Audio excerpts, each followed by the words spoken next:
Hi friends, आज हम लोग कैन के बारे में पढ़ेंगे। कैन एक मॉडल वर्ब है और कैन के साथ हमेशा क्रिया की पहली अवस्था का प्रयोग करते हैं। कैन को कब कब प्रयोग किया जाता है, किस स्थिति में प्रयोग किया जाता है, आज ये सब हम इस वीडियो में पढ़ेंगे। वैसे तो कैन का मतलब सकता है होता है, यानी किसी काम को कर सकना या ना कर सकना।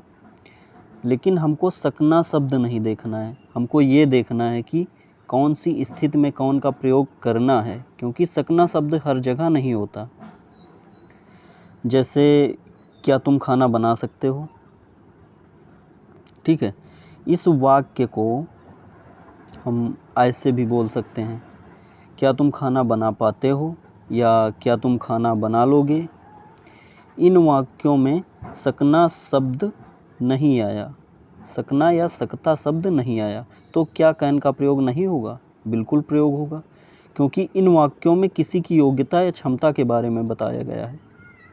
मेरे कहने का सिर्फ ये मतलब है कि सकता शब्द देखकर कैन का प्रयोग ना करें, उस स्थिति को देखकर कैन का प्रयोग करें जिस जिस स्थिति में प्रयोग होता है या जिस समय प्रयोग करना चाहिए।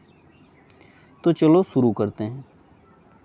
कैन का सबसे पहला यूज होता है एबिलिटी के लिए, यानी किसी के अंदर की योग्यता, क्षमता, शक्ति, निपुणता, सामर्थ्य, कौशल, हुनर, गुण आदि को हमें दर्शाना हो, तो हम वहाँ पर कैन का इस्तेमाल करेंगे या कैन का प्रयोग करेंगे।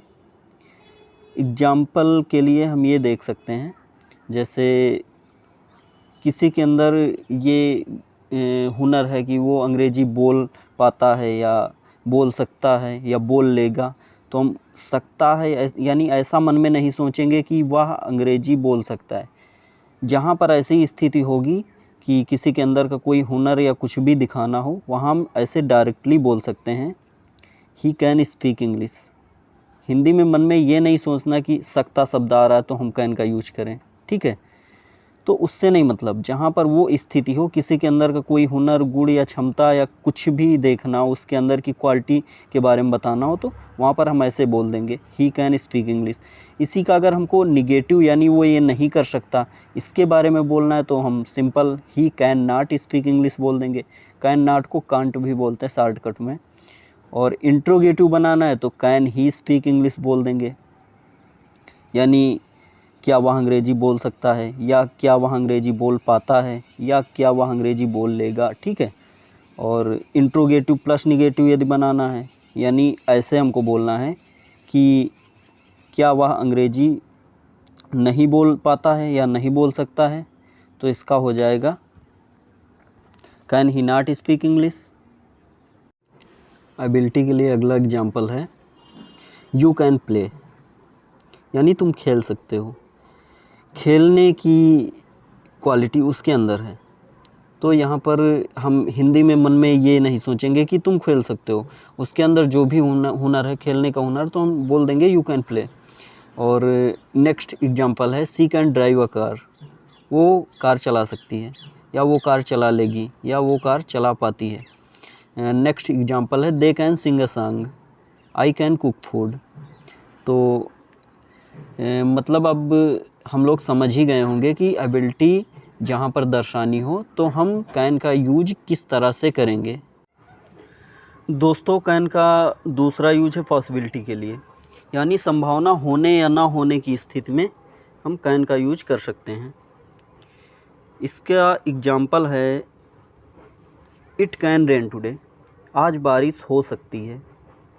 अब एकदम 100% नहीं है कि बारिश होगी ही, एक अनुमान, एक संभावना वाली बात यहाँ पर हो रही है, तो इसलिए यहाँ पर हमने कैन का इस्तेमाल किया। दूसरा एग्जाम्पल है, he can win the prize, वो पुरस्कार जीत सकता है, यहाँ भी एक संभावना है। Next example, you can pass the exam, आप परीक्षा पास कर सकते हैं। Next example, they can lose this game. Last example, smoking can cause cancer, धूम्रपान से कैंसर हो सकता है। या धूम्रपान कैंसर का कारण बन सकता है।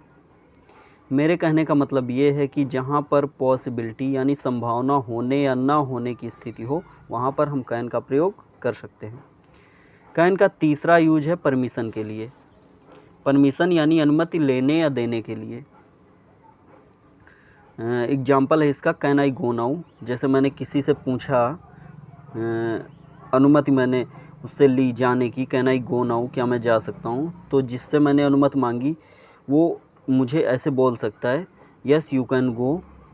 अगर वो अनुमति नहीं देना चाहता तो वो बोल सकता है no you can not go. Next example है, can I use your phone. मैं अनुमति ले रहा हूँ कि मैं उसका फ़ोन इस्तेमाल कर सकता हूँ। और कैन का चौथा यूज़ देखते हैं, रिक्वेस्ट के लिए, किसी से विनती करना। जैसे मैं एक क्वेश्चन हल कर रहा हूँ, मुझसे क्वेश्चन सॉल्व नहीं हो रहा है और मैं जिस बंदे से ये बोलने जा रहा हूँ उसके पास ज़्यादा टाइम नहीं है, तो मैं उससे रिक्वेस्ट कर रहा हूँ कि can you help me solve this question. क्या आप इस प्रश्न को हल करने में मेरी मदद कर सकते हैं। तो रिक्वेस्ट करने के लिए भी हम लोग कैन का इस्तेमाल कर सकते हैं। Next example, can you tell her to go to Mumbai. क्या आप उससे मुंबई जाने के लिए बोल सकते हैं। अब कैन का लास्ट यूज़ देखते हैं, पांचवा यूज, ऑफ़र के लिए। ऑफ़र के लिए एग्जाम्पल से समझेंगे हम लोग। जैसे कोई आदमी कोई काम कर रहा है तो उससे वो काम हो नहीं पा रहा है, तो मैं वहाँ पे हूँ तो मैं उससे बोल सकता हूँ can I help you for that work. क्या मैं आपकी मदद कर सकता हूँ उस कार्य के लिए। तो मैंने उसे ऑफ़र किया, और मदद लेना या ना लेना ये उसके ऊपर डिपेंड करता है। नेक्स्ट एग्जांपल है, can we join you to this group. क्या हम आपको इस ग्रुप में जोड़ सकते हैं। मैंने ऑफ़र दिया दूसरे को, अब इस ग्रुप में जुड़ना या ना जुड़ना ये उसके ऊपर डिपेंड करता है।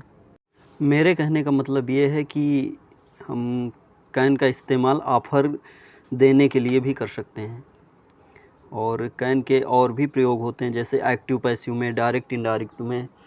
और कैन के ये प्रयोग हम लोग डायरेक्ट इनडायरेक्ट और एक्टिव पैसिव वाली वीडियो में पढ़ेंगे। और एक कैन का मतलब डिब्बा भी होता है, यानी एक प्रकार का बर्तन। Thanks for watching.